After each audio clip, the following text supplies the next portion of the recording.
Dr. Hotez, you've been concerned about the phrase Operation Warp Speed. Dr. Fauci also has. Explain to our viewers why that phrase in particular concerns you. Well, what I'm concerned about, Chuck, is, we've got a very aggressive anti-vaccine movement out there. And, their central tenets are, one, that vaccines cause autism, and I've spent a lot of my life refuting that. I wrote because I'm a vaccine scientist, the parent of an adult daughter with autism, and wrote this book, Vaccines Did Not Cause Rachel's Autism, which has made me public enemy number one with the anti-vaccine movement.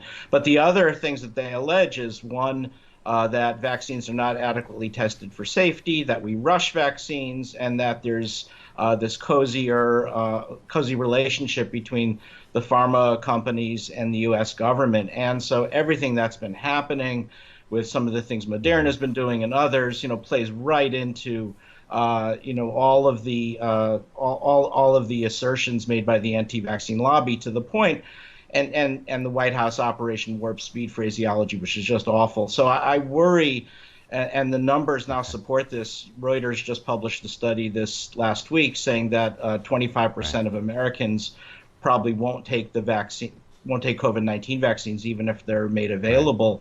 And to the point where I'm worried we won't have sufficient herd immunity to achieve all of our desired effects. So that creates a lot of concerns. Dr. Brook, you brought up the good news that we heard out of China. Let me ask you this. Are you concerned if China gets the vaccine first and they're sort of the quote unquote winner here and they're sharing it with the world, are you concerned the public might be leery of taking a vaccine from China? Well, Chuck, what we need is not one vaccine. The world actually needs multiple vaccines because there are 7 billion people in the world, and we hope that the number of people who take the vaccine is greater than the 75% that Dr. Hotez mentioned. But still, we're talking about billions of people in the world that will need to be vaccinated. So this is not a race to be first. This is a global cooperation in which multiple regions of the world and multiple companies need to work together to develop vaccines for a very, very large number of people.